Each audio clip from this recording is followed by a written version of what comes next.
네, 여러분 안녕하세요. 2011년도 수능 특강 8번째 시간이 시작됐습니다.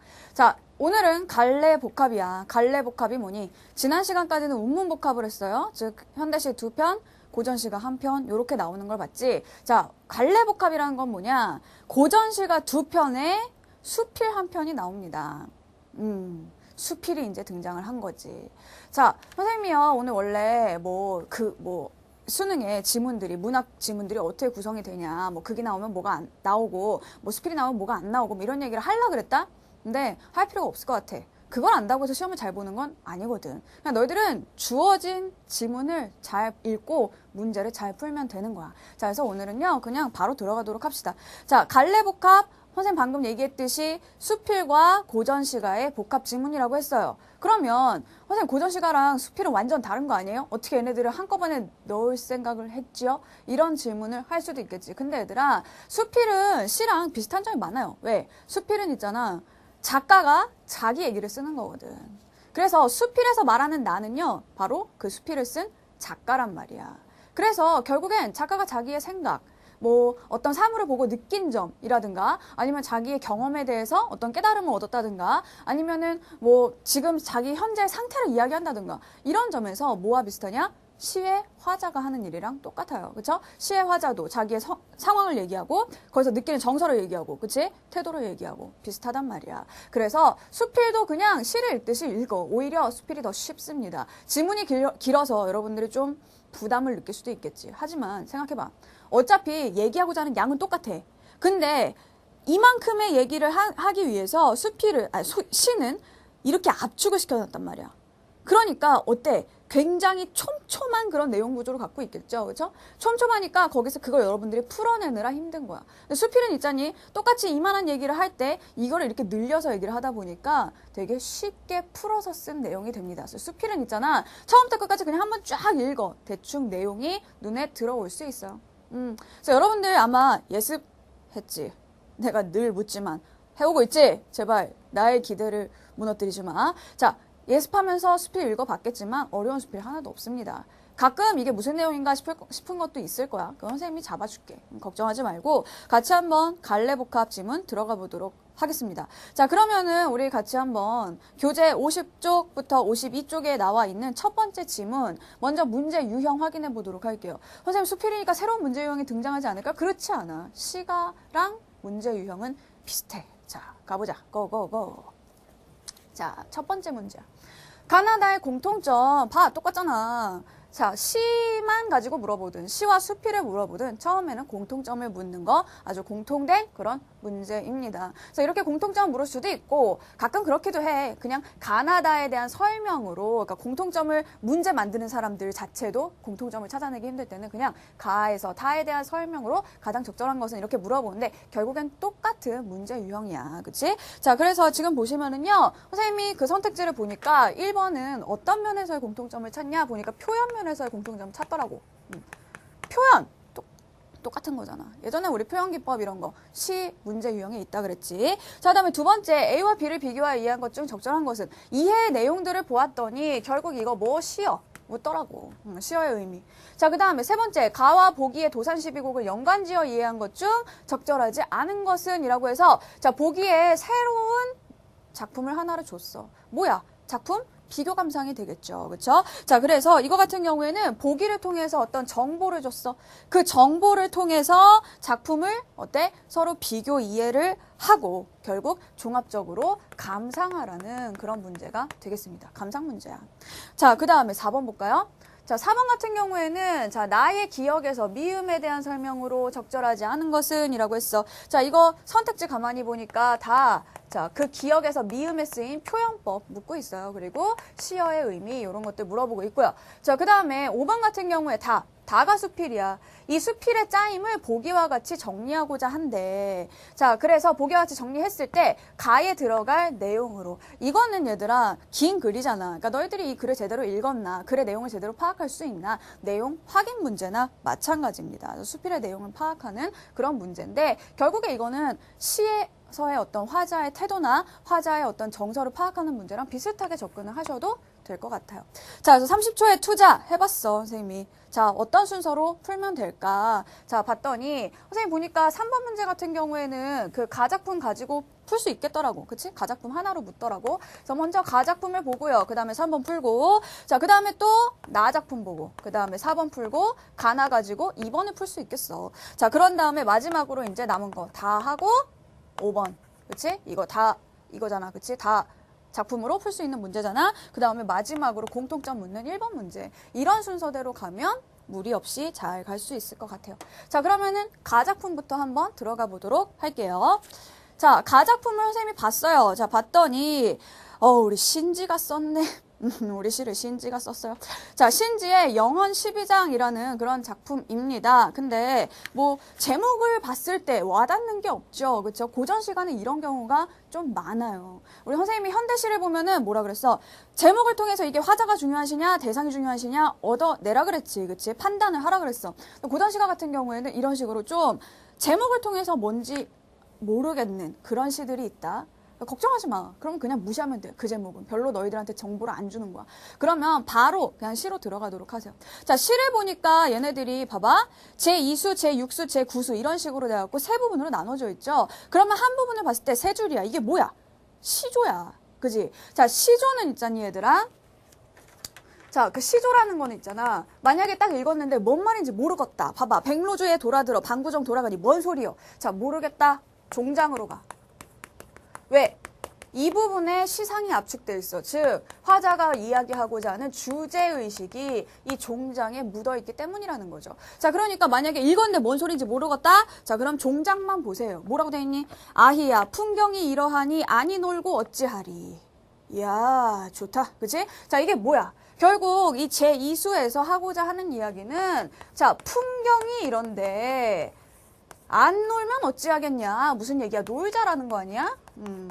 그럼 이 풍경은 굉장히 좋겠죠. 그렇죠? 야, 오늘 비도 오고 날씨도 구질구질하고 아주 그냥 꿀꿀한데 놀자. 이런 소리 안 하잖아. 그렇지? 이렇게 화창한데 어떻게 공부를 하겠어. 놀자. 이런 얘기잖아. 자, 그래서 풍경이 이런데 안 놀면 어떡해. 놀아야지. 결국 여기에서 나오는 거 뭐가 되는 거야? 자, 이 사람 뭐? 풍류야. 풍류. 이 풍경 뭔데? 자연이고. 결국 이 이수에서 하고자 하는 얘기, 종장에서 따져보면은 뭐야? 자연 속에서 풍류를 즐기자. 이거야. 더 뭐가 있겠니? 그쵸? 다른 거 없어요. 바로 그 얘기야. 자, 그래서 여기서 그러면은 화자의 태도는 뭐야? 즐기자는 거지. 그치? 풍류를 즐기려는 그런 태도를 보여주고 있죠. 그리고 여기서 나타나는 자연의 역할은 뭐다? 뭐니? 얘 때문에 놀고 싶은 거잖아? 업시키는 거야, 우리를. 그치? 흥을 돋워주는 역할을 합니다. 그래서 여기에서의 자연은 흥을 업시켜주는 그런 역할을 하는 자연이다. 이렇게 기억을 하시면 되겠어요. 됐지? 뭐 더 할 게 있어, 여기에서. 자, 한 가지만 팁을 줄게요, 선생님이. 자, 왜냐하면 앞으로도 여러분들이 고전시가 볼 때 이런 게 나올 수 있을까 봐 그래. 자, 그 첫째 줄을 봐봐. 이런 말이 있었어. 백로주 돌아들어 반구정 돌아가니. 이런 거 있지, 그치? 아니면 반구정 들어가니. 뭐 이런 거. 비슷한 것들 나와. 무슨 말인지 모르겠지만 있잖니? 얘들아, 앞에서 뭐뭐뭐 돌아들어. 자, 어디에 들어가니. 이런 거 있잖아. 자, 이런 표현이 나오면은 여행하고 있는 거다. 그냥 이렇게 알아두세요. 여행. 이 사람이 지금 자연 속에서 뭔가 이렇게 즐기고 있는 거야. 여기저기 다니면서 자연을 즐기고 유람하고 이러고 있는 거야. 기억나는 거 없어? 1학년 때 관동별곡. 자, 관동별곡에 보면은 이런 것들이 엄청 나와요. 그 사람 뭐 하고 있는데 여행하고 있잖아. 그래서 이거는 주로 기행하는 내용, 뭐 유람하는 내용. 자, 요런 내용의 시들에 아주 자주 등장하는 그런 문장 구조야. 그러니까 이거 알아도. 이런 게 만약에 나왔다. 아, 그럼 이 사람이 자연 속에서 유람하고 있구나. 이렇게 생각하면 된다는 얘기죠. 선생님, 저는 관동별곡 생각이 안 괜찮아. 생각 안 나면 어때? 그냥 하면 돼. 알았지? 자, 그러면 보세요. 어쨌든 이 사람이 하고자 하는 말 여기 나왔죠? 다음 수 마찬가지야. 제6수도 봐봐. 연기와 노을로 집을 삼고 구로로 벗을 삼아. 자, 구로 밑에 보니까 갈매기와 백로야. 자, 갈매기와 백로. 자, 얘네들 나오면 선생님 뭐라 그랬어? 이거 나오면은 뭐 생각해라? 갈매기하고 백로는 뭐야? 내 친구들이야.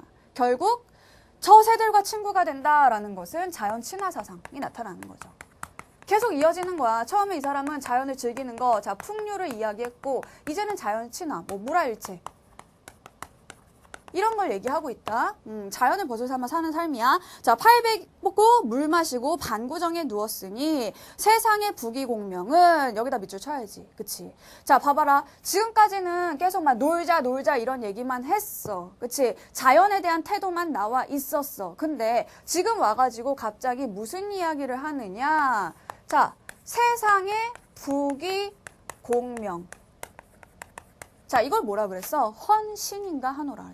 헌신이 뭐야? 헌신 막 헌신짝처럼 내던졌다. 뭐 이런 얘기 하잖아. 버릴 거라는 거지. 자, 그래서 이 사람 지금 자연 속에 들어와서 이거를, 즉 세속의 것들을 멀리하는 그런 태도를 보여주고 있다는 거. 알 수 있겠죠. 그렇죠? 단순히 자연만 따르는 것이 아니야, 이 사람은. 이거를 멀리하는 태도까지 보여주고 있다는 얘기야. 됐어. 자, 그 다음에 사람은 적적하고 밤은 깊고 깊어 방구정에 누웠으니 하늘에 달이 떠오르고 수면에 바람이 오도다. 아마도 일반 청임이, 자, 일반 청임이 이거는 아주 관용적으로 자주 습관적으로 등장하는 말이니까 밑에 있는 뜻을 잘 알아두세요. 자, 일반 청임이는 자연의 참된 의미라는 뜻입니다. 이 자연의 참된 의미를 얻은 이는 나뿐인가 하노라 라고 돼 있어. 자, 그래서 마지막 부분에는 뭐가 나와 있냐. 자, 이런 자연의 참된 의미를 아는 사람이 나밖에 없어. 그래서 나 외로워. 이런 얘기야 지금? 저 외로워. 어떻게 나만 이걸 알 수. 이게 아니라 자부심이지. 나밖에 몰라 이런 거. 선생님 가끔 그러잖아. 야, 이거 나밖에 안 해줘. 너네 어디 가서 이런 거 들을 수 있을 것 같아? 나밖에 이런 사람 없어. 선생님이 자부심이 느껴지는 거잖아. 나밖에 없어. 나 너무 외로워. 이런 거 아니잖아. 그치? 자, 그래서 마지막에는 이런 자연을 즐기는 화자의 자부심이 나타나 있다. 그런 시야. 어려워? 안 어려워. 모르겠다. 뭐만 봐라? 종작만 봐. 종작만 봐도 이거 쭉 나오잖아. 그치? 두 번째 그 제6수에서 뭐 나왔어? 부귀공명은 헌신이다. 세속을 멀리하는 태도. 그치? 마지막에 이거 나밖에 없어. 자부심 나오잖아. 종작만 봐도 내용의 흐름을 다 파악할 수 있는 그런 시란 얘기예요. 자, 그러면 3번 문제 보자. 자, 3번 문제를 보시면 자, 가와 보기의 도산 12국을 연관지어 이해한 것 중 적절하지 않은 것은 이라고 했습니다. 자, 그래서 보기를 보자. 자, 보기를 보니까 선생님이 무슨 얘기를 하냐. 우리가 지금 살펴본 이 가작품은 이황의 도산 12곡. 그치? 이황이 지은, 이황 알죠? 자, 1,000원짜리 나오신 분. 자, 그분이 지은 도산 12곡의 화답한 작품이다. 그 시에 답장으로 쓴 작품이라는 얘기예요. 자, 근데 그 중에서 일부를 소개하면 다음과 같다라고 했어. 자, 그러면서 보니까, 자, 연하로 집을 삼고 풍월로 벗을 삼아. 이거, 앞에 나온 거랑 좀 비슷하지 않니? 그치? 어디에 나와 있었지? 자, 어디 갔냐? 제6수에 보시면 연기와 노을로 집을 삼고 구로로 벗을 삼아. 이 부분이랑 비슷해. 자, 그러면 이걸 뭐라고 할 수 있어? 표절이요. 자, 이렇게 얘기할 수 있을까? 요즘에 그러면 표절이지. 하지만 옛날엔 그게 표절이 아니야. 나쁜 게 아니라 다른 사람의 시의 한 구절을 빌려와서 더 시를 확장시키는 이런 방식이 옛날에 유행을 했었어요. 그래서 이런 건 좀 어려운 말로 뭐라 그러냐? 차용이라고 해요. 그래서 1번을 봐봐. 선택지 1번을 보니까 자, 보기의 제2수에 보이는 집을 삼고 벗을 삼아는 가의 제6수에도 차용됐다 그랬잖아. 표절이 아니야. 자, 차용되어서 자연을 벗하는 삶을 노래하는 데에 이용되었다. 이렇게 해석을 해 나가라는 겁니다. 자, 원래 작품이 있고 그거에 대해서 답하는, 화답하는 작품을 쓸 때는 이런 식으로 구절을 끌어오기도 해요. 그럼 여러분들이 봐야 될 거는 뭐냐? 그것이 정말 자연을 벗하는 삶이냐? 이것만 봐주면 되는 거지. 그치? 맞잖아. 연하로 집을 삼고 풍월. 풍월 뭐야? 바람하고 달인데 얘네들로 친구를 삼았다. 역시 뭐가 드러나? 자연 친화 사상이 드러난다는 얘기입니다. 그 다음에 2번. 자, 보기의 제2수에서 자연에서 허물 없이 살고자 하는 태도와 가의 제6수에서 부귀공명을 멀리하려는 태도는 서로 대응한다라고 했어. 자, 6수에는 뭐가 나왔었냐? 이거 있었잖아. 부귀공명은 뭐다? 헌신이다라고 했어. 헌신은 던져버려야 돼. 그치? 멀리하는 태도가 나왔어. 그러면 보기의 제2수만 보면 되겠죠? 자, 보기의 제2수를 보니까 뭐라 그래? 마지막에 이 중에 바라는 일은 허물이나 없고자 라고 했잖아. 그러니까 내가 바라는 것은 뭐 높은 지위에 올라가거나 돈을 많이 버는 것, 이것이 아니라 그냥 잘못하지 않고 허물 갖지 않고 그냥 이렇게 자연 속에서 살아가겠다. 이런 얘기야. 그지? 이런 거 바라지 않는다. 통하는 얘기라는 겁니다. 자, 그 다음에 3번 볼까? 자, 보기의 제7수에 보이는 장소 플러스 돌아들어. 이거. 선생님 얘기했지? 자, 돌아들어. 자, 어디 돌아들어, 어디에 들어가서, 자, 이런 것들은 자연 속에, 자, 자연 속에서 거기서 여행하고 유람하는, 자, 그런 상황에 쓰이는 그런 구절, 그런 문장 구조다라고 얘기했습니다. 그래서 보면은 이 도산 12곡에도 그런 부분이 나와 있죠. 천운대 돌아들어 이런 부분이 있단 말이야. 그래서 이런 부분. 똑같은 그런 표현 기법, 자, 그런 똑같은 문장 구조를 사용해서 모래 자연에서 지내는 즐거움을 담아내고 있다. 괜찮죠? 자, 그다음에 4번. 보기의 제7수에서는 자연 속에서 책을 읽는 즐거움을 노래했지만 가의 제2수에서는 자연 속에서 풍류를 즐기는 모습을 노래했다라고 했어. 자, 지금 보면은 이 가의 2수가 이 내용이잖아. 그치? 놀자. 풍경이 이런데 어떻게 안 놀겠냐. 책 읽자 뭐 이런 얘기 있니? 없어. 그냥 그저 놀자고 하는 거야. 그런데 보기의 제7수를 보니까 뭐라고 돼 있어요? 자, 천운대 돌아들어 왈락제 소세한데 만권생애. 자, 만권생애 할 때 이 만권이 책 만권을 이야기하는 거야. 자, 그래서 여기에서는 이 책 만권을 읽는 나의 생애가 낙사, 즐거운 일이 끝이 없다라는 얘기지. 우리랑 다른 분이야, 이분은. 그러니까, 그치? 나의 평생 10,000권의 책을 읽는 것이 즐거운 일이다. 그죠? 우리랑 굉장히 거리가 멀긴 하지만 이 사람은 그냥 놀자. 책 얘기 한마디도 안 하는데 반해서, 그치? 이 이황 선생님은 어때요? 자연 속에서 책을 읽는 즐거움을 노래하고 있단 말이야. 됐죠? 자, 그 다음에 5번. 자, 보기의 제7수처럼 자, 자연이 학문과 풍류를 즐기기에 좋은 여건이다. 자, 봐봐. 7수에서는 방금 나왔듯이 만권생애가 낙사다라는 얘기를 했고요. 그쵸?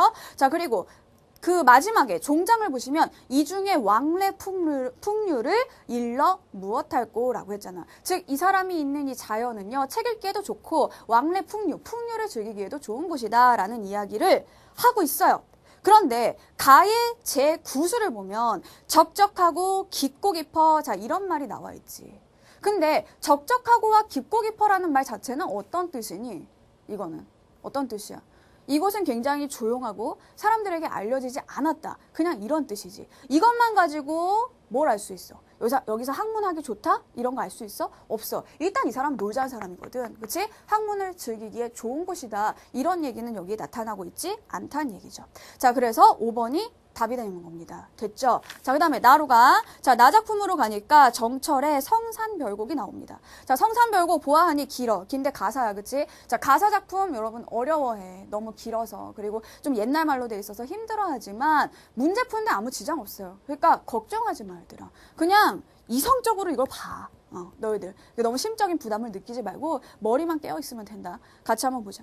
자, 나작품을 보시죠. 자, 공산에 쌓인 잎을 삭풍이 걷어불어. 자, 삭풍이라고 했을 때 너네 삭풍 정도는 알아두자. 자, 삭풍은 북풍이야. 자, 우리나라에서 북풍 어느 계절에 분다? 겨울에 불어. 선생님, 지구과학 선생님, 지리 선생님이야. 자, 북풍은 겨울에 부는 바람이다. 이 정도는 알아야겠죠. 자, 공산에 쌓인 잎을 삭풍이 걷어분다. 지금 뭐야?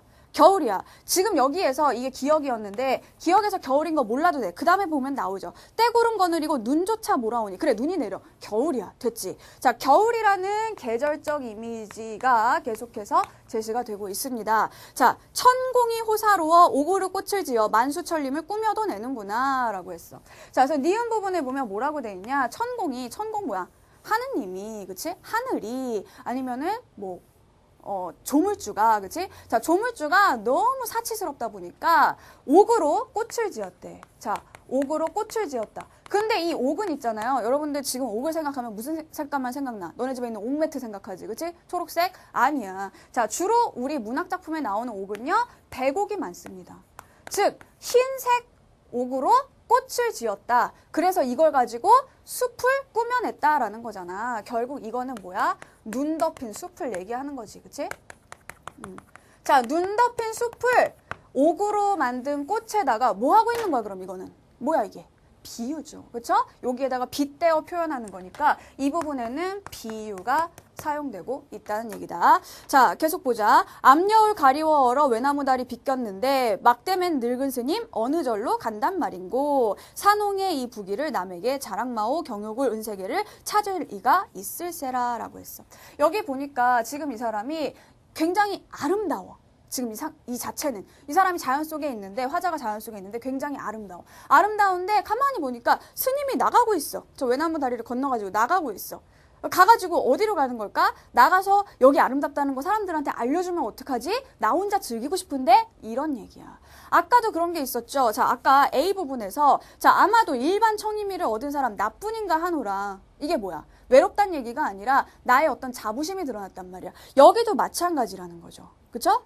나 혼자 이런 것들을 알고 있고 나 혼자 이것의 즐거움을 안다는 것에 대해서 약간의 자부심이 드러나고 있어요. 지금은 사람들이 찾아오지 않는다는 거지. 근데 아마 나가서 얘기해주면 그 사람들이 알고 찾아오지 않을까? 이런 얘기야. 자, 계속 본다. 자, 산중에 벗이 없어 서책을 쌓아놓고 망고의 인물들을 거슬러 헤아려 보니 성현도 많거니와 호골도 많기도 많구나. 자, 디귿에다가 너희들 별표해라.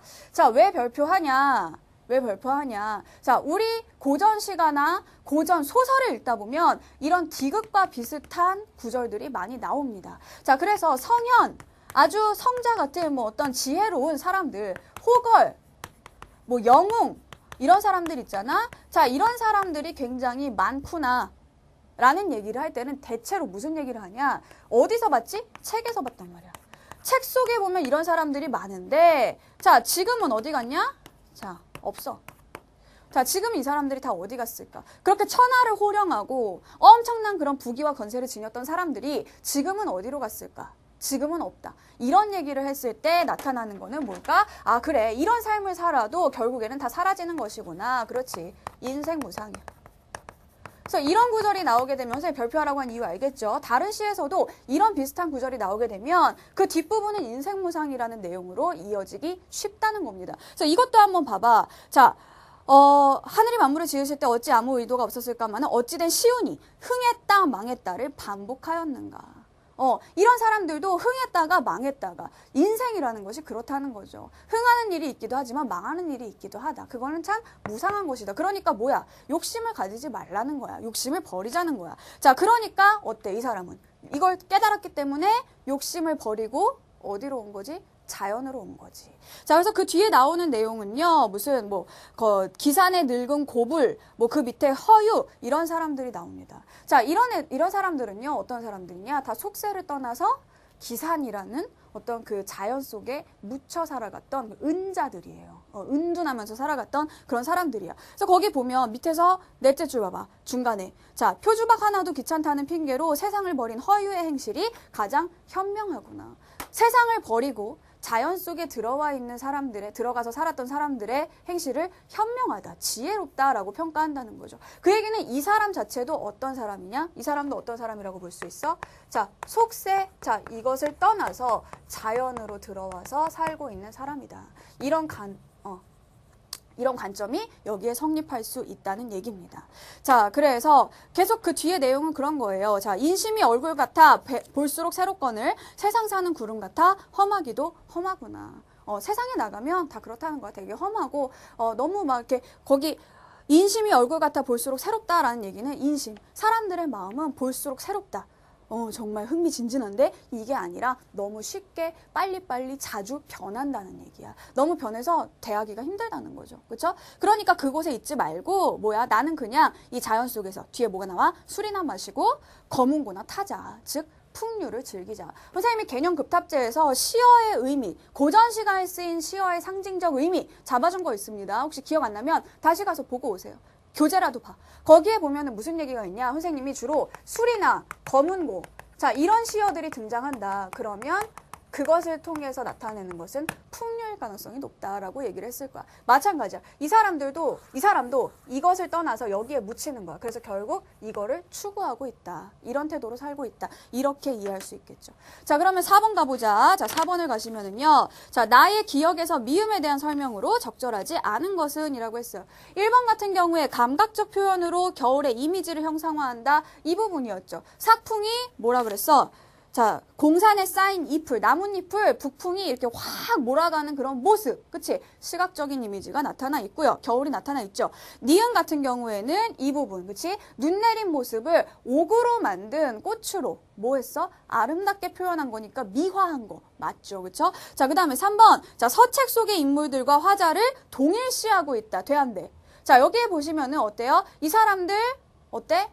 다 허무하지. 그치? 그래서 나는 어떻게 했다는 거야? 나도 이런 사람인데, 나도 호걸이고, 나도 성현인데, 허무해. 이런 얘기를 하는 거니? 그게 아니라, 이런 사람, 이렇게 살아봐야 어차피 지금은 다 어디 가고 없다. 그러니까 나는 그냥 이런 거에 미련을 두지 않고, 그치? 이거를 느꼈기 때문에 속세를 떠나서 풍류를 즐기고 살겠다. 이런 얘기잖아. 결국 이 사람들과 내가 동일시되고 있는 건 아니란 얘기죠. 3번이 답이죠. 그쵸? 4번, 비유를 통해서 세상의 변화무쌍함을 표현하고 있다. 자, 일단 비유가 있죠. 뭐, 얼굴 같아라는 말이 있었단 말이야. 리을에. 그치? 뭐뭐 같이, 뭐뭐처럼, 뭐뭐 인양, 뭐뭐 인듯 이거 나오면 직유법. 즉 비유가 성립이 됩니다. 그러면 여기 보면은 인심이 얼굴 같다라고 했을 때 비유는 일단 있어. 그런데 지금 내용적으로 확인을 해봐야 되죠. 세상의 변화무쌍함을 표현한 것인가? 자, 이것만 봤을 때 모를 수도 있잖아. 사람의 마음이 마치 얼굴 같아서 볼수록 새로워. 얼굴이 볼수록 새로워? 막 이런 생각하면서 힘들잖아. 그럴 때는 얘들아 대꾸로 돼 있는 뒷부분을 보란 말이야. 뒤에 보면 뭐라 그래? 세상 사는 구름 같아서 험하기도 험한다. 험하다. 결국 대꾸라는 얘기는요. 주로 대꾸가 쓰일 때는 서로 반대되는 의미이거나 아니면 유사한 의미야. 여기선 유사한 의미인 거지. 세상은 험해. 사람들의 마음은 변해. 이런 의미로 쓰고 있다는 얘기야. 볼수록 새롭다는 건 정말 볼수록 변화가 심하구나. 이런 의미가 됩니다. 자, 마지막으로 미음은요. 자, 검은고 줄을 얹어서 풍입송을 타졌구나 라고 돼 있어요. 자, 이 검은고 뭐야? 풍입송이라는 건 검은고를 치면서 검은고를 타는 거죠. 그렇죠? 검은고를 타면서 노래를 부르는 겁니다. 자, 그 노래의 제목이야, 풍입송이. 자, 그래서 5번에 보시면 그 노래는 앞부분의 술과 함께 풍류적인 삶을 나타내고 있다. 이거 선생님 아까 얘기했지. 그치? 요런 게 등장하면 풍류를 얘기하는 거다. 4번의 정답은 3번이에요. 자, 다음으로 2번 풀기로 했나? 자, 2번을 봅시다. 자, A와 B를 비교하여 이해한 것 중 적절한 것은? 이라고 했어요. 자, 가의 A 부분을 보시면 뭐라고 돼 있냐? 이게 뭐였지? 나만 알아 이런 거. 그치? 어떤 외로움보다는 자부심이 느껴지는 그런 표현이라고 했어요. 자, 그 다음에 나에서 B 부분을 볼까요? 자, 이 B를 보면은 뭐였니? 여기에서는. 역시 여기서도 마찬가지로 정말 이 아름다운 은색에 정말 눈이 내려서 이 아름다운 산속의 풍경 이거 밖에다 알리지 마라. 누가 딴 사람이 또 올까봐 걱정이다. 뭐 이런 얘기를 하고 있었잖아. 자, 결국 이거는 뭐예요? 이런 아름다운 자연 나 잘 즐기고 있다. 계속 잘 즐기고 싶다. 뭐 이런 내용이잖아. 자, 그래서 정답은요 뭐니? 2번이야. 일반 청이미와 산홍의 이 부기 이런 것들이 다 뭐예요? 자연 속에서 느끼는 즐거움. 내가 여기에서 누리는 부기라는 건 산속에서 누리는 부기가 뭐 금은 보화를 가지는 게 아니잖아. 그치? 자연의 그 아름다움을 이야기하고 있는 겁니다. 그래서 정답이 바로 2번이다라는 얘기야. 아마 여러분들 다른 거 선생님이 설명할 필요 없을 것 같은데 5번 같은 경우가 조금 헷갈렸을 겁니다. 그렇죠? 5번이라고 한 친구들이 있지. 분명히 있어요. 자, 왜냐하면 A의 나뿐인가 하노라 B의 차질이 있을세라. 자, 여기에서 새 속에서 벗어나 풍류를 즐기고 있음을 표현한 것이다 라고 했는데 자, 이 시 자체가 보면은 선생님 아까 계속 설명을 했지만 새 속에서 벗어나서 자연으로 들어온 건 맞죠. 그리고 두 사람 모두 새 속을 약간 거부하고 새 속을 안 좋은 거라고 생각해. 맞아요. 거기까지는 맞는데 지금 이 선택지가 문제야. 작품 자체에서는 그 내용을 끌어낼 수 있지만 이 선택지를 잘 봐봐. 나뿐인가 하노라. 이것만 가지고 새 속에서 벗어났다를 이끌어낼 수는 없어요. 이거는 그냥 단순히 자기의 자부심을 얘기하는 거야. 자, 그리고 차질이 있을세라. 이것도 마찬가지야.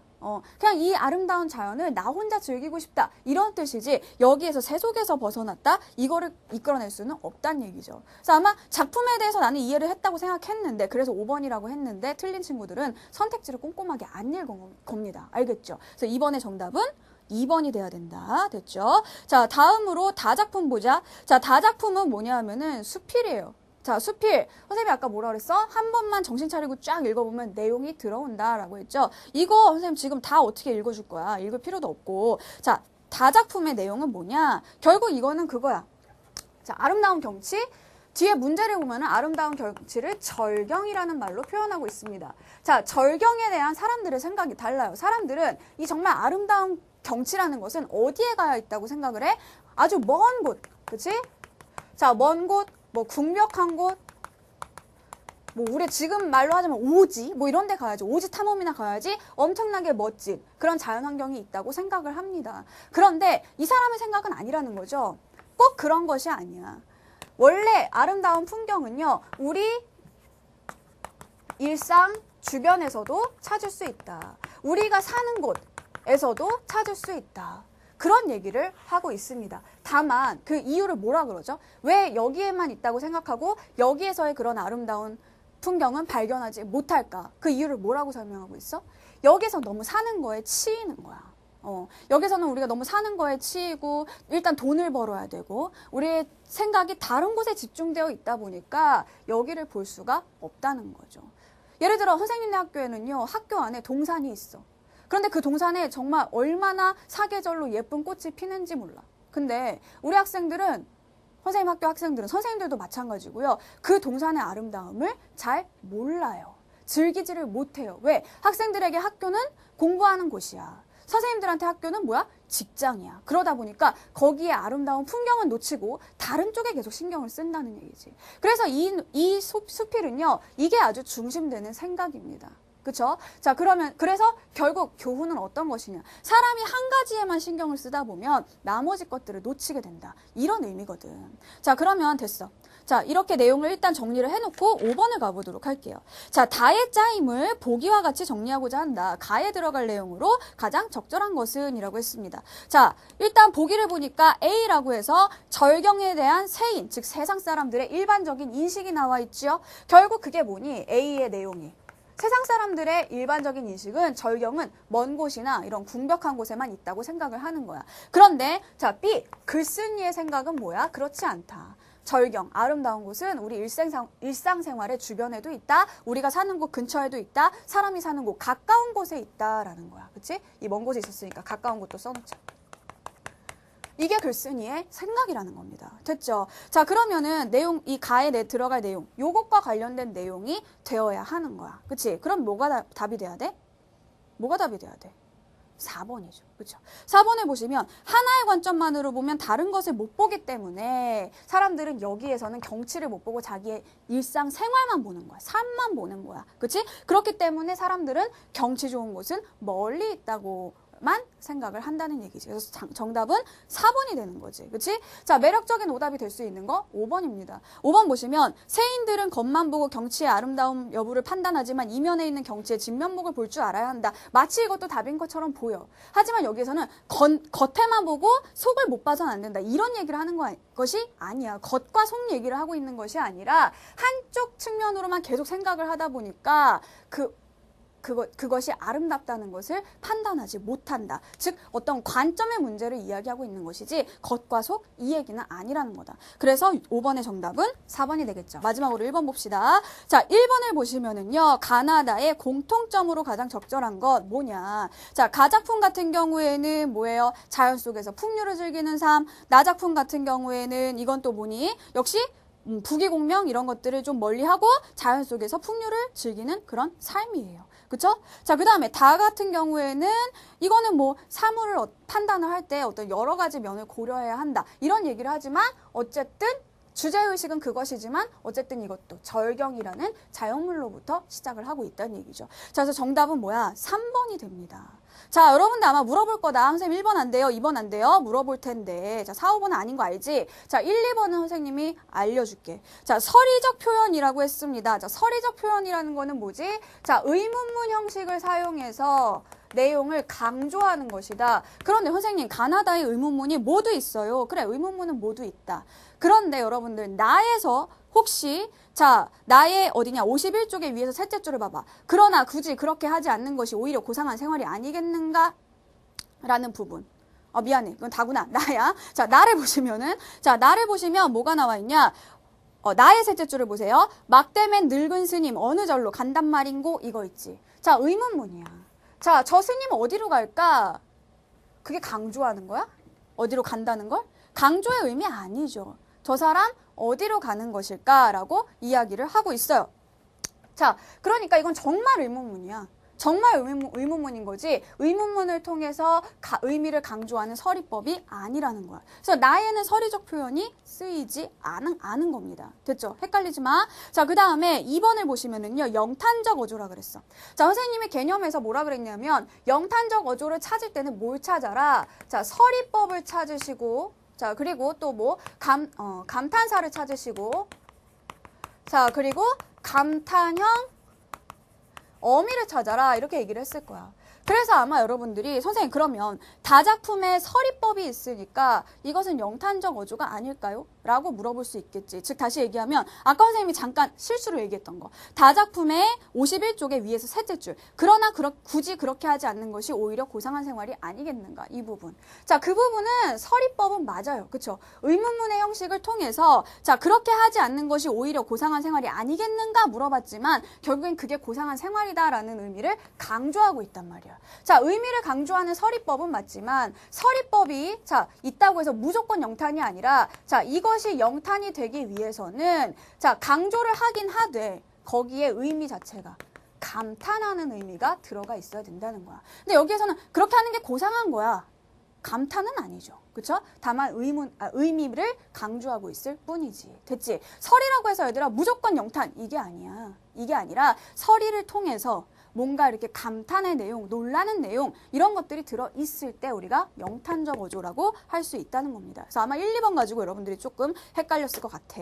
자, 정답은 3번이라는 얘기야. 자, 그러면은 오늘 우리 이거 다 했는데 첫 번째 지문에서 개념 하나 짚고 넘어가도록 합시다. 자, 오늘의 개념은 뭐냐 하면은 바로 이겁니다.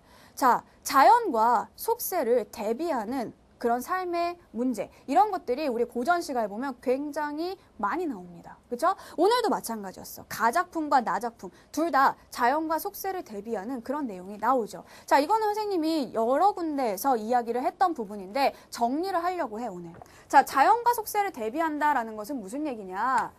자, 자연이라는 것 그리고 속세라는 것 이것이 대비될 때 대체로 화자의 태도는 어느 곳을 지향하느냐? 여길까? 아니야. 여기는 물론 좋은 게 많아요. 돈도 있고 권력도 있고 명예도 있고 이런 것들이 많이 있어. 사람들이 좋아하는 것들이 많아. 하지만 시인이라는 사람들은 이런 것들을 좋아하는 사람들이 아니야. 뭐지? 이런 것들을 다 멀리하고 이쪽으로 오는 사람들. 이쪽을 택하는 사람들이 바로 시인의 삶이라는 겁니다. 그래서 만약에 오늘 했던 것처럼 부귀와 공명 주로 이렇게 직접적으로 얘기하지는 않죠. 그렇죠? 자, 부귀와 공명 뭐 이런 식으로 쓴다든지 아니면은 뭐 삼정승이라든지 그치? 영의정, 좌의정, 우의정 이런 걸 얘기하는 거겠죠. 그렇죠? 아니 뭐 삼공이라고도 하고 아니면은 또 뭐가 있지? 그 만호후 이런 말도 쓰죠. 만대의 수레를 가진 그런 제후 이런 의미야. 자, 이런 것들을 다 어떻게 해? 이런 것들 부러워해? 아니야. 이런 것들을 부러워하지 않고 오직 자연 속에서 자연 친화하며 그리고 뭐 물화일체하며 살아가는 그런 사람들이야. 자, 그럼 주로 이런 내용들이 나올 때 자, 이런 내용들이 나올 때 주제의식은 뭐가 될까? 안빈, 낙도죠. 그쵸? 비록 부자이지는 않지만 가난하지만 그 안에서 도를 추구하고 자연을 즐기며 살아가는 그런 삶의 태도가 여기에 나타나고 있다는 겁니다. 그래서 자연과 속세를 대비하는 그런 약간 관점이 보이는 시라면 뭘 물어보냐? 속세를 뜻하는 시어들을 찾아봐라. 이런 얘기들, 이런 문제들 꼭 나올 수 있습니다. 그러니까 이런 자주 나오는 시어들, 이런 것들 여러분 좀 기억해두고 있으면 도움이 될 거예요. 자, 그러면 두 번째 지문으로 넘어가기 전에 자, 오늘의 명언 타임입니다. 자, 오늘의 명언. 자, 오늘의 명언은요, 선생님이 어느 안경점의 광고문을 가져왔습니다. 같이 한번 보도록 할게요. 저는 안경밖에 몰라요. 우리 집으로 오세요. 굉장히 아주 담백하고 솔직한 그런 광고 아니에요? 굉장히 막 뭔가 이렇게 사람들을 혹하게 하는 그런 부분은 없습니다. 그렇죠? 사람들을 이렇게 끌어들이고 뭔가 흥미를 유발하고 이런 건 없어. 그냥 정말 솔직 담백 그 자체일 뿐이야. 근데 그 어떤 광고 문구보다도 신뢰감을 주죠. 그렇죠? 안경밖에 모른대. 저 사람 진짜 무식한 사람이야. 이렇게 생각하는 사람은 없습니다. 오히려 안경밖에 모른다고 할 때 어때? 더 전문가처럼 보이게 되는 거죠. 저는 안경도 알고요. 모자도 알고요. 신발도 알고요. 옷도 알고요. 시계도 알아요. 이런 식으로 써놓고 안경점을 광고하면 누가 그 집에 가겠어요? 저 사람? 뭐야? 왜 이렇게 쓸데없는 것들을 많이 알아? 과연 안경에 대해서는 잘 알고 있는 거야? 이런 의심을 갖게 된다는 거지. 자, 여러분들도 마찬가지입니다. 여러분들 지금 고3이야. 그치? 수능을 준비하고 있어. 뭐만 알아야 돼? 일단 여러분 지금 공부밖에 몰라야 돼. 공부 말고 다른 것들 알아봐야 하나도 도움이 안 돼. 그리고 여러분들 신뢰를 받을 수가 없다는 겁니다. 전문가가 되기 위해서는 그 분야만 알아야 돼요. 그 분야만 아는 것이 또 진정한 전문가라고 할 수 있다는 거지. 자, 그렇기 때문에 여러분 지금 다른 거에 신경 쓰지 마. 필요도 없어. 연예인 누가 있냐? 이런 거 너희들 하나도 몰라도 돼. 아이돌 누가 있냐? 뭐 요새 무슨 드라마가 재밌냐? 하나도 몰라도 돼. 지금 신경 쓰지 마. 지금 그냥 공부만 알고 가는 겁니다. 공부의 전문가, 수능의 전문가가 되시란 얘기죠. 아시겠어요? 자, 그러면 두 번째로 넘어가도록 하겠습니다. 자, 우리 6번부터 10번 문제가 나와 있는 지문이죠. 교재 53쪽이야. 일단 문제 유형 확인하고 돌아오도록 할게요. 자, 6번 문제입니다. 자, 6번 문제 역시 여기에도 공통점을 묻는 그런 문제가 출제되고 있죠. 선생님 보니까 어떤 측면에서의 공통점인가 봤어. 자, 태도 묻는 그런 문제였어요.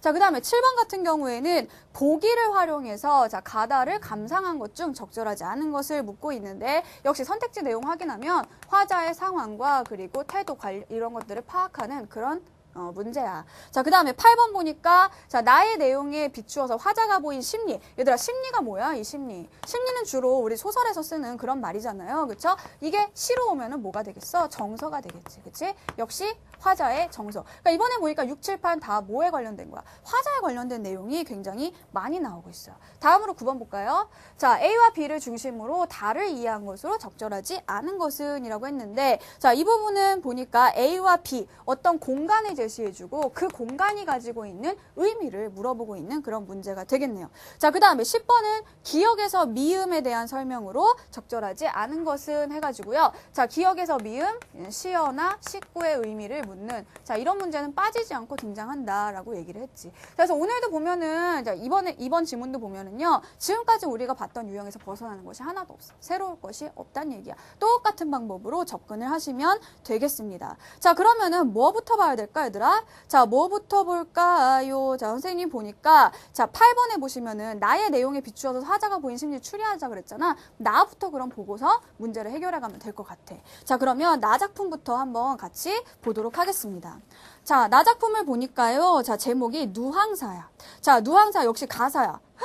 놀라지 말라 그랬지. 그치? 가사는 놀라지 마시고요. 자, 지금 봤을 때 제목에 누항이라는 말이 나와 있는데 자, 이 정도는 알자. 선생님 개념에서도 얘기를 했어요. 개념 급탑제에서 고전 시가의 상징적 의미 얘기할 때 뭔가 가난한 삶이나 그치? 뭐 그 안빈 낙도라든지 그치? 안분지족이라든지 이런 이야기를 할 때 주로 등장하는 그런 단어 중에 누항이 있었어. 이 누항이라는 것은 누추한 집이라는 그런 뜻이죠. 그래서 뭐 초려 삼간 뭐 이런 거 있잖아. 그런 것들에 들어가는 그런 내용이야. 누추한 집, 즉 이 노래는요 아마도 가난에 관련된 그런 이야기가 아닌가 싶다. 자, 그래서 보세요. 자, 내용은요 이게 되게 읽기가 쉬워요. 가사임에도 불구하고 잘 읽히는 내용이야. 무슨 얘기야? 자, 이 사람이 지금 가난해. 그래서 선비임에도 불구하고 농사를 지으려 합니다. 농사를 지으려고 하는데 가난하니까 무슨 문제가 있어? 소가 없네. 자, 소는 누가 키우고, 그치? 소가 없어. 똑같은 거야. 자, 소가 없어요, 지금. 소가 없어서 밭을 갈 수가 없다. 그래서 어떻게 했지? 이 소를 빌리러 간다. 자, 빌리러 갔는데 빌려줬어, 안 빌려줬어? 안 빌려줬어. 소를 빌리는데 실패했단 말이야. 그래서 그냥 혼자 터덜터덜 불쌍하게 돌아왔다. 소를 얻지 못하고 돌아왔다. 이 내용이 다야, 이거는. 그지 않니? 그러면서 마지막에 막 돌아오는 그런 과정에, 그치? 내 모습을 보고 뭐 개가 짖는다. 내가 얼마나 보잘것없게 불쌍하게 보였으면 개마저 나를 무시하고 짖겠냐. 뭐 이런 얘기죠. 그쵸? 집에 간들 뭐 잠이 오겠냐. 뭐 이런 얘기. 그래가지고 가난으로 인한 어떤 결국 여기서 말하고자 하는 것은 가난으로 인한 슬픔, 서글픔 이런 것들을 노래하고 있는 겁니다. 자, 한 가지만 선생님이 이야기해 줄게. 자, 어디 있냐? 중간쯤에 니은이라고 돼 있는 부분 있지요. 자, 그 니은이 있는 부분의 그 단락. 자, 전체 단락을 보시면 선생님이 지난 시간인가 지지난 시간에 아마 대화체와 대화 구조 이거를 구분해 줬을 거야. 이건 뭐겠니, 얘들아? 이건 뭐겠니? 이게 뭐야? 뭐가 드러나? 여기에는 단순한 대화체인가? 아니지. 대화 구조, 대화 자체가 드러나죠. 그쵸? 대화 구조가 드러난다는 얘기야. 누구와 누구의 대화? 나와, 그치? 소를 빌리러 갔잖아. 나와 그 소 주인 간의 대화가 아예 여기 나와 있습니다. 그쵸? 자, 계속 봐봐. 거기 니은 부분부터 한번 보세요. 굳게 닫은 문 밖에서 멀리 혼자 서서 큰 기침소리를 오래도록 한 뒤에 그 누구 신고? 이건 누가 한 얘기야? 집안에서 난 소리겠죠. 기침을 계속 했는데 못 들은 척 하다가 결국에 그 누구신고 했더니 염치 없는 저울씨다. 이건 내가 한 거지. 그치? 자, 초경도 거의 다 지났는데 그 어찌 와 계신가? 그 밤이 지금 다 돼가는데 왜 와 있냐? 이건 뭐야? 그 안에서 주인이 한 얘기죠. 해마다 이렇게 하기 염치 없는 줄 알지만 소 없는 가난한 집에 헤아림이 많아서 왔습니다. 이거 뭐야? 내가 한 얘기지. 결국 뭐가 드러난다? 이 부분에서 소를 빌리러 간 부분에서 대화가 드러나고 있다.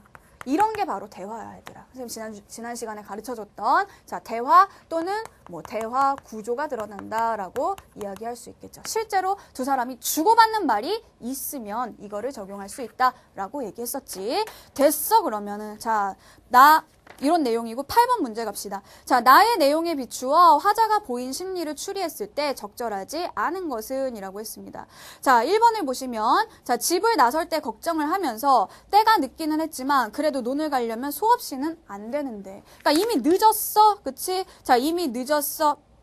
그런데 봐봐. 그 어디서 찾을 수 있겠어? 53쪽에 위에서 둘째 줄 보세요. 아무리 갈고자 한들 어느 소로 갈 것인가. 아무리 내가 농사를 짓고자 한들 소가 없는데 도대체 이 밭을 어떻게 갈 것인가 라고 했고 그 밑에 줄이 보시면은요. 가뭄이 이미 심해서 농사철이 다 늦은 즈음에 라고 했잖아. 그치? 지금 굉장히 늦은 시점에 그래도 밭을 가려고 소를 빌리러 가고 있단 말이야. 자, 그러니까 1번 맞죠? 2번 보시면 고민하고 반신반의하며 소주인 집에 빈손으로 갈까? 아니면 값이 될 만한 무엇을 들고 갈까? 이런 거 고민한 적 있니 없니? 이 사람. 없어. 그냥 일단 간 거야. 지나가는 말이라도 한번 빌려준다라고 했었기 때문에 그 말만 철석같이 믿고 갔죠. 그쵸? 야, 뭐라도 들고 가야 되는 게 아닐까? 이런 내용 있어 없어? 하나도 없어. 얘들아 시 문제 풀 때요. 뭐 다 마찬가지야. 언어영역 문제 풀 때 너무 상상하지 마세요. 여기 나온 그대로만 믿도록 해. 여기서 그런 고민하는 내용은 나타나지 않습니다. 그리고 이 고민할 수조차 없죠. 너무나 가난해. 이미 가져갈 거, 뭐 고민해봐야 가져갈 것도 없어요. 가져갈 수도 없어요. 그치? 자, 그래서 이 부분이 안 되는 거야. 이 사람은 당연히 그 사람이 빌려줄 거라고 생각을 하고 기대감을 가지고 갔단 말이야.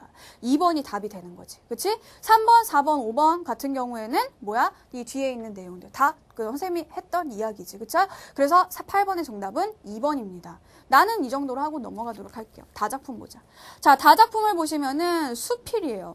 자, 수필인데 이 작품 같은 경우에는 약간 다른 작품들에 비해서 내용을 잡기가 쉽지만은 않습니다. 그쵸? 처음에는 지금 이게 뭐야? 백영숙이라는 사람에 대해서 이야기를 하고 있어요. 자, 그래서 처음에는 영숙의 어떤 인물됨을 이야기하고 있죠.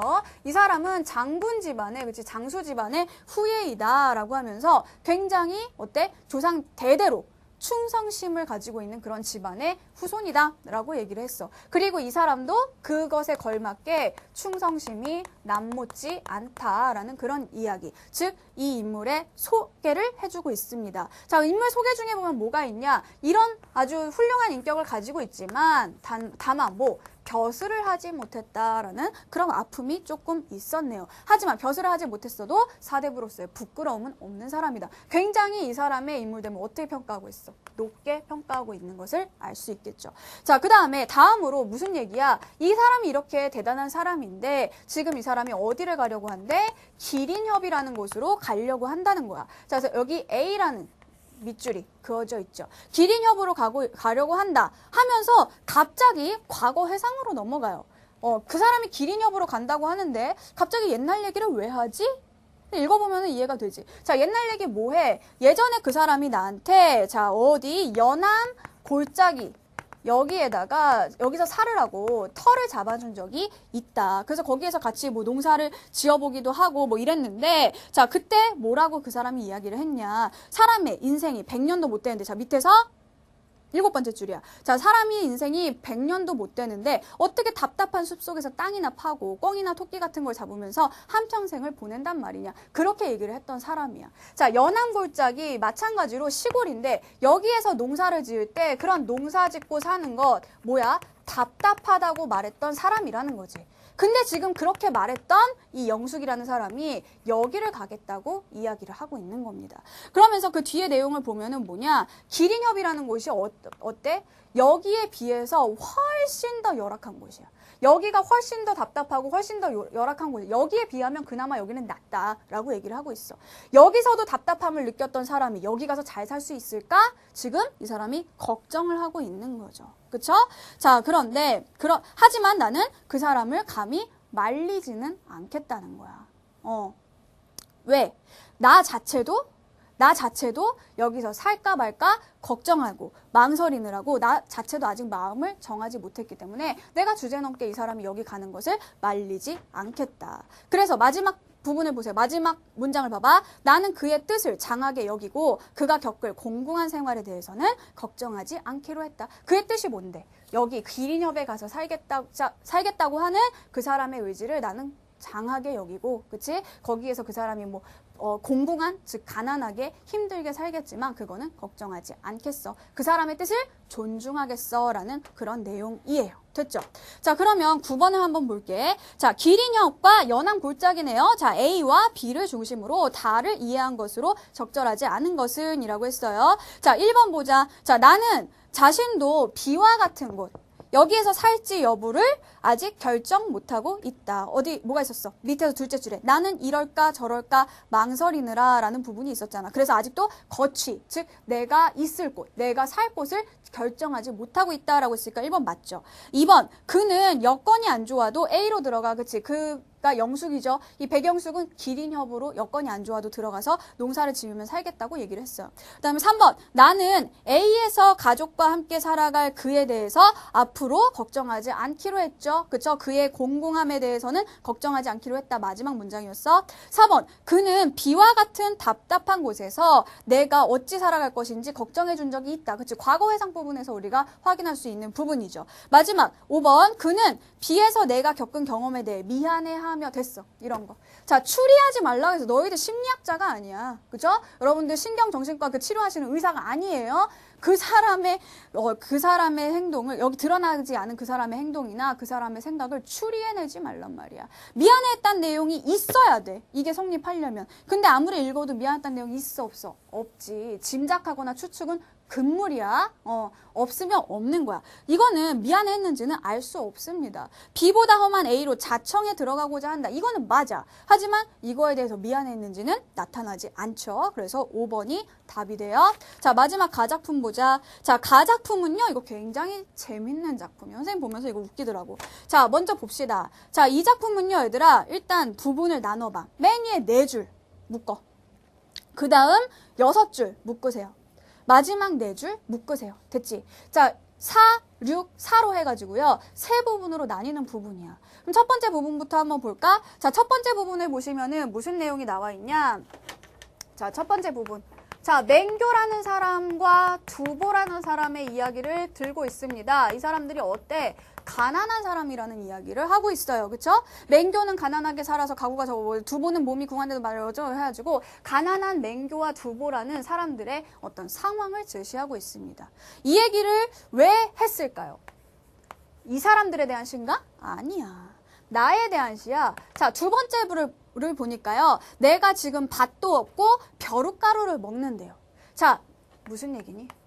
내가 가난하다는 얘기지. 나는 밭이 없어. 그래서 뭔가 거기에서 농작물을 생산해낼 수가 없어. 그래서 먹을 게 없어. 그래서 벼룩가루를 먹어. 이게 벼룩가루 먹는다. 이게 진짜 먹을 게 없어가지고 벼를 막 갈아가지고 먹는 거예요? 그 얘기는 아니죠. 그쵸? 배가 고파. 이거라도 먹어야지. 벼를 어떻게 씹어 먹어? 자, 이거는 진짜 그걸 먹는다는 것이 아니라 벼룩가루라는 게 뭐예요? 지금으로 따지면 잉크를 먹는다. 뭐 이런 얘기야. 배고파서 먹는다는 게 아니라 이 사람은 뭐 하는 거야? 글 쓰는 사람이라는 얘기야.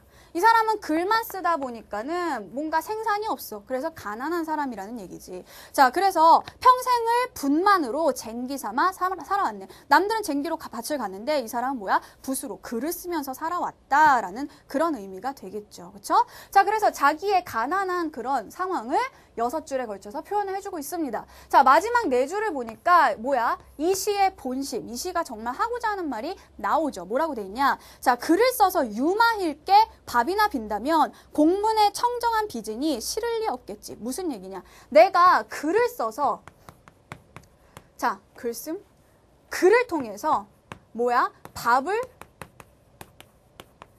빌겠대. 밥을 빌면 두 가지 상황이 있는 거야. 처음에 유마힐이라는 사람.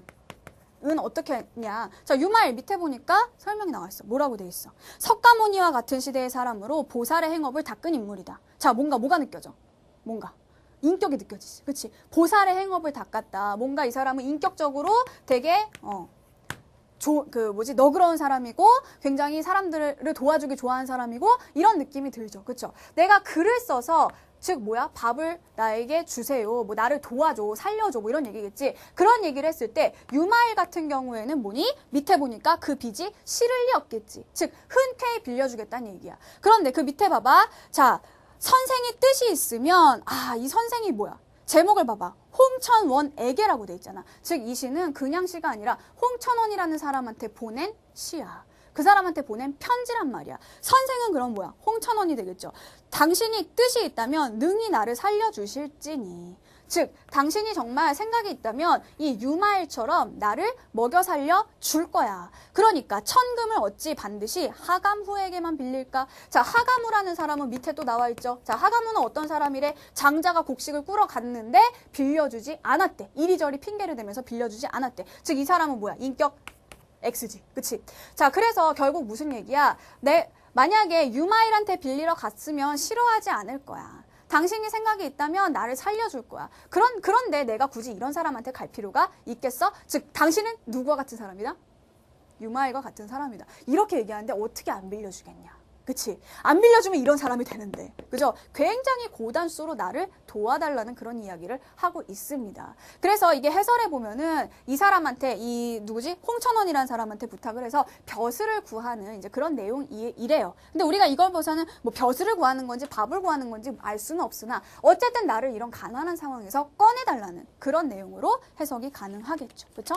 자, 그럼 7번을 봅시다. 자, 보기를 활용해서 가와 다를 감상한 것 중 적절하지 않은 것은 이라고 했어요. 자, 한문 양식 중에 기, 증, 자, 이런 것들은 상대방에게 글을 보낸다라는 의미래요. 그래서 이게 뭐야? 둘 다 편집글이다라는 그런 얘기죠. 그래서 가작품과 다작품을 이야기하고 있는데 여러분 이거 엮어서 생각할 필요 없죠? 1, 2, 3은 가에 대해서만 얘기하는 거고 4, 5번은 다에 대해서만 얘기하는 거야. 그럼 1번을 보시면은요. 자, 가에서 이 A가 즉 이 글을 쓴 사람, 임춘이겠지? 이 사람이 맹교와 두보를 언급한 이유는 뭐야?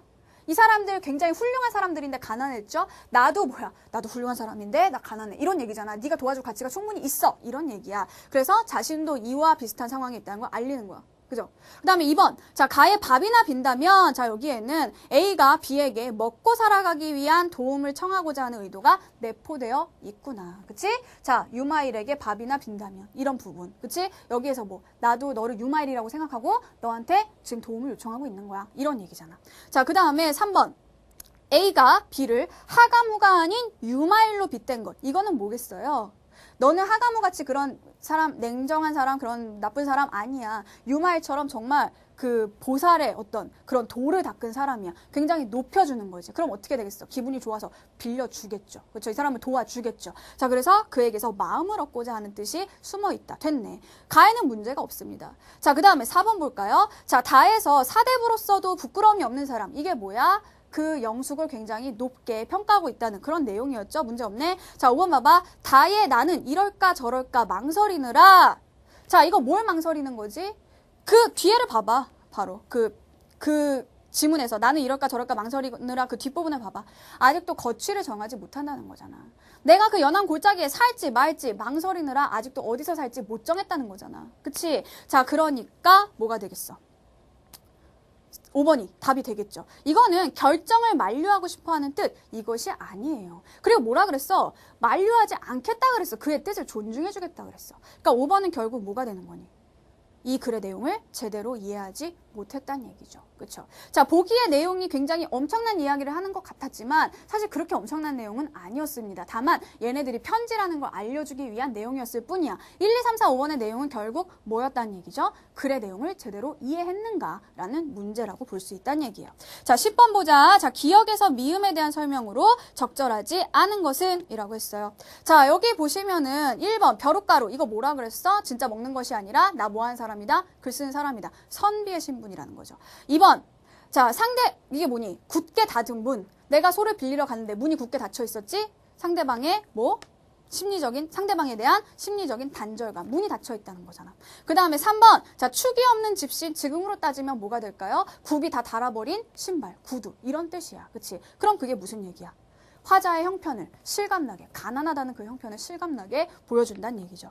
자, 그 다음에 4번. 자, 오디세. 자, 무정한 오디세가 뭐라 그래? 내 한을 돋는구나 라고 했잖아. 저 무정한 오디세가 나를 더 한스럽게 만든다 이런 얘기 아니니? 그러니까 뭐야? 4번. 한, 슬픔이잖아. 자연물을 동원해서 화자의 슬픈 심정을 심화시키고 있다. 됐죠? 자, 5번. 미음.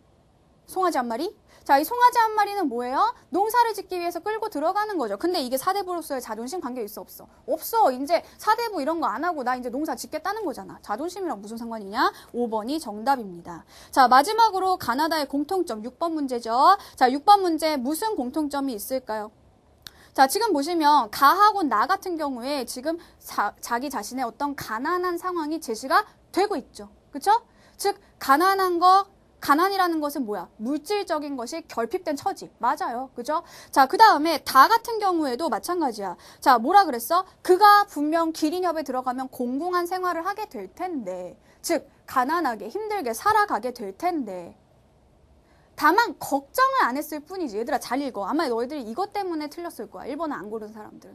자, 그 사람의 곤궁함을, 그 사람이 가난하게 지낼 것을 걱정을 안 했을 뿐이지 예상은 하죠. 가난할 거라고. 예상했다는 건 뭐야? 충분히 그거를 알았다는 거야. 그게 바로 인식했다라는 말의 뜻입니다. 인식과 걱정은 달라요. 그렇죠? 자, 그러니까 이것도 뭐예요? 결핍에 대한 인식이 깔려 있는 것으로 볼 수 있겠죠. 그래서 정답은 1번입니다. 나머지는 뭐 선생님 별로 굳이 설명할 필요가 없을 것 같아요. 자, 그래서 어때 얘들아? 수필 읽는 거, 시 읽는 것보다 훨씬 쉽다는 얘기야. 한번 쭉 읽어보고 이 사람이 하고자 하는 말이 무엇인가, 즉 주제가 무엇인가 요것만 찾고 필자의 어떤 관점, 이 사람의 입장 요것만 찾아주시면은요 어렵지 않습니다. 우리 마지막 시간, 다음 시간은 이제 이 시문학에서 마지막 시간이지? 그치? 갈래복합 2로 들어가게 될 거야. 역시 여러분들 수필 꼭 읽어보고 와라. 문제 풀어보고. 네, 여러분 정말 수고 많으셨습니다. 감사합니다.